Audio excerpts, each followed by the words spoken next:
윤석열이 옳았다. 자, 부동산 정책 인스타에 좀 재밌게 올라온 게 있어서 하나 캡처를 했습니다. 8월 13일 날 8.13 대책으로 수도권 규제 지역 민간 분양 잔여 물량 발생 시 줍줍 없어진다. 즉, 예를 들어서 민간 건설사가 600세대를 분양을 했는데 500세대만 분양이 되고 100세대가 미분양이 됐다. 그러면 이 100세대를 정부, 즉 LH에서 매입을 해서 이 100세대를 임대로 돌리겠다. 이 말이 되는 이야기입니까? 아니 수도권에서 어떻게 임대 아파트, 잠깐. 자, 수도권 규제 지역이면은 집값이 상승을 막고 있을 건데 거기에서 민간 아파트가 분양을 했는데 미분양이 난다고? 왜? 주택이 부족하다며. 주택이 부족한데 어떻게 미분양이 나지? 주택이 부족한데 어떻게 미분양이 나냐고. 그러니까 형님들, 저 말이 맞다니까요. 형님들은 그동안 집값이 비싸다 여기에 완전히 세뇌돼가지고 좌빨 새끼들한테 가스라이팅 당한 거야. 정치인 새끼들한테 가스라이팅 당한 거라고. 공급 물량이 부족한 게 아니에요. 지금 형님들 우리나라 주택 보급률이요 100%가 넘었어요. 지금 101% 가깝게 된다고, 주택 공급률이. 자, 그러면은 정부 말대로, 정치인들 말대로 집값이 비싸다고 치자.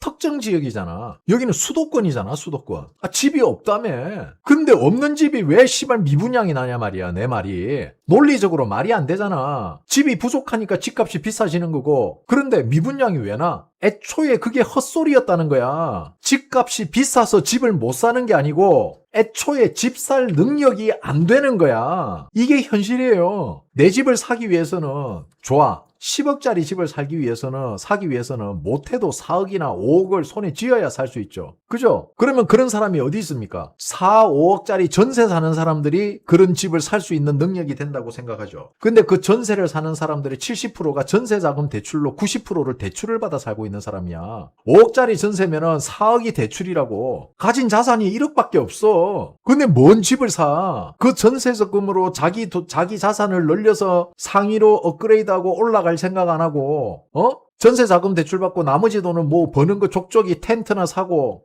캐러반인가 씨발 뭐 이상한 캠핑카 이런 거 사고 차 바꾸고 언제 돈을 모아? 나는 솔직히 캠핑카 끌고 댕기고 캠핑 댕기는 사람들 중에 잘 사는 사람 못 봤다. 부자를 못 봤다고. 부자가 있겠냐? 아휴. 참 답답하다, 답답해. 한 푼 두 푼 모아가지고 내 삶의 스택을 한 단계 더 업그레이드 할 생각을 해야지. 당장 쓰고 마시고 먹고 놀러 가는데 혈안이 돼가지고 돈은 안 모아. 그리고 나서 재산 1억밖에 없는데 집값이 비싸서 못 사요. 씨발 2억짜리 아파트도 못 사잖아. 그러면은. 그리고 캠핑카 그런 거를 만다 사는데 좋은 호텔 가서 경치 좋은 오션뷰나 마운틴뷰 그 더운데 모기하고 노지에서 시끄럽게. 물론 캠핑을 비하하는 건 아니야. 캠핑 나름대로 재미가 있겠지. 거기에서 밀키트 준비해온 밀키트, 인스턴트 밀키트 그거 가지고 음식 해 먹으면 뭐가 맛있는데? 설거지는 누가 하냐? 그냥 자다가 배고프면 룸서비스 시켜 먹고, 아침에 호텔 맛있는 조식 먹고, 점심 호텔 특선 먹고, 저녁 호텔에서 다이닝 하는 거 다이닝 먹고, 시원한 에어컨 바람에 수영장에서 수영하고, 사우나 가서 사우나하고, 호텔 밖에 나와서 좀 거닐고, 호텔 근처 택시 타고 가서 호텔 근처에 유명한 관광지 가서 소주도 한잔하고. 내 말이 맞잖아. 형님들, 집이 부족한 게 아니에요. 형님들 그동안 다 속았어. 집은 차고 넘쳐요. 돈도 젖도 없는 것들이 강남에 집 비싸다. 내가 뭐라 그러대 형님들. 집 없는 새끼들이 집값 올라서 집값 비싸다고 하고, 주식 없는 새끼들이 주식 올라서 좋다 하고. 이게 지금 대한민국 돌아가는 꼬라지야. 있는 척, 주식 있는 척, 내 집 있는 척, 돈 있는 척. 재벌자님 많은 후원 감사합니다. 나름 재미가 있다고. 글쎄요, 저는 자, 봐봐 형님들. 자, 캠핑을 가. 캠핑 장비를 차에 실어야 돼. 그지? 구루마에 실어서 집에 있는 캠핑 장비를 구루마에 실어가지고 엘리베이터를 타고 내려가. 그러면 장비가 한두 개가 아니잖아. 그지? 뭐 에어 텐트 이런 거 있으면 더 죽어나겠지. 그 무게가 60kg, 뭐 70kg 그렇다며. 어쨌든 그거를 차에 실어. 캠핑짐을 가지고 내려가서 주차장으로 가서 차에 실어. 차에 싣고 그 차를 끌고 운전을 해서 캠핑장으로 가. 캠핑장에 가서 텐트를 쳐. 텐트 치고 요리를 해. 요리하고 술 먹고 설거지도 해. 이 모든 걸 남자가 해야 돼. 형님들, 쉬는 날은 제발 좀 쉬세요. 캠핑은 제가 생각하는 관점에서 캠핑은 노동이에요. 왜 형님들은 쉬는 날도 노동을 해요? 난 형님들이 쉬는 날은 쉬었으면 좋겠어요. 캠핑은 쉬는 게 아닙니다. 물론 캠핑만이 주는 그런 게 있겠지. 텐트 안에서 자면서 끈적끈적끈적 그 지프 사이로 삐집고 들어온 모기 한 마리가 잉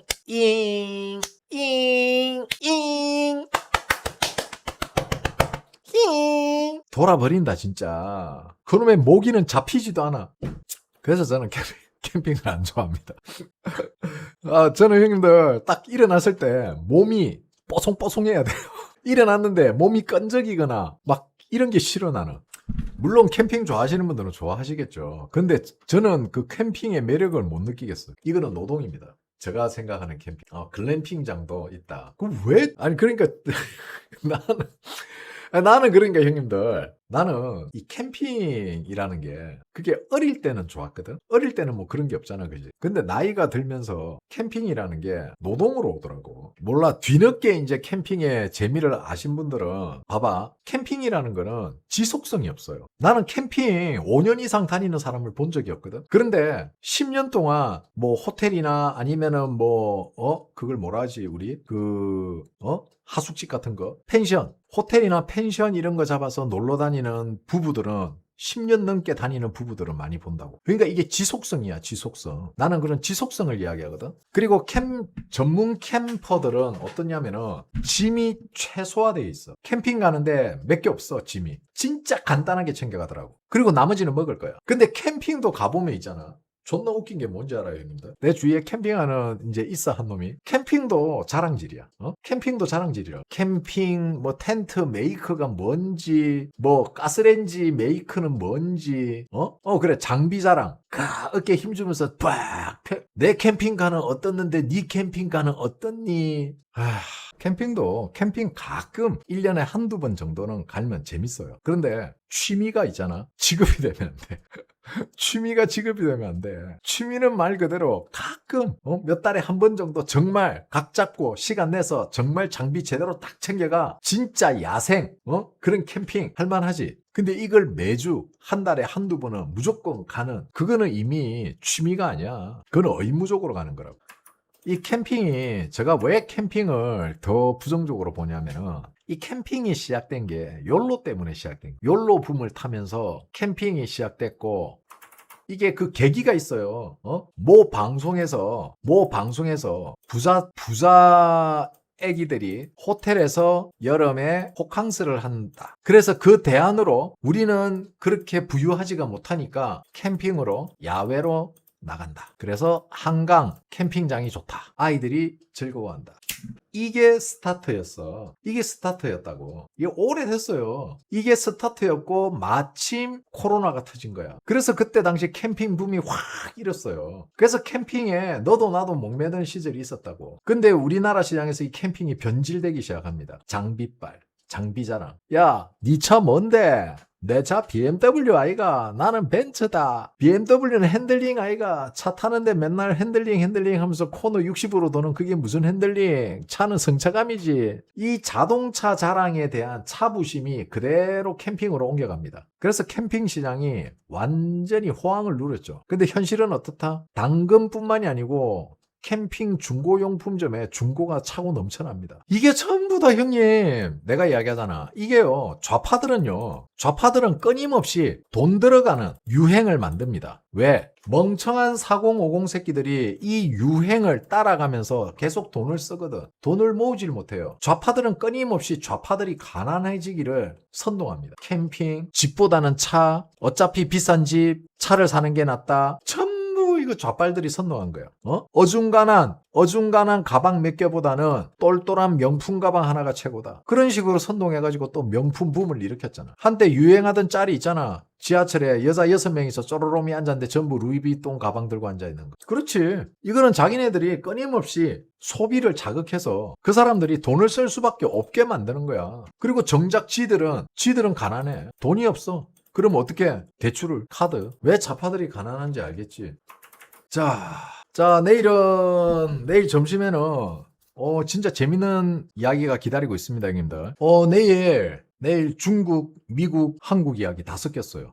내일 이야기는 조금 글로벌하게 갑니다. 내일 중국 이야기 할 거야. 왕이. 그리고 트럼프가 와 이걸 저번 달에 있었던 일을 이제서야 언론에서 공개를 하네. 쓰레기네 언론도. 자 어쨌든 내일 점심때 재밌는 이야기 또 준비해서 형님들과 함께 하도록 하겠습니다. 자 형님들 편안한 밤 되시고요. 저는 내일 점심 방송에서 다시 찾아뵙겠습니다. 감사합니다. 멸공. 구독, 좋아요, 알림 설정 꼭꼭꼭꼭꼭꼭 꾹. 울자라고 야호 끝.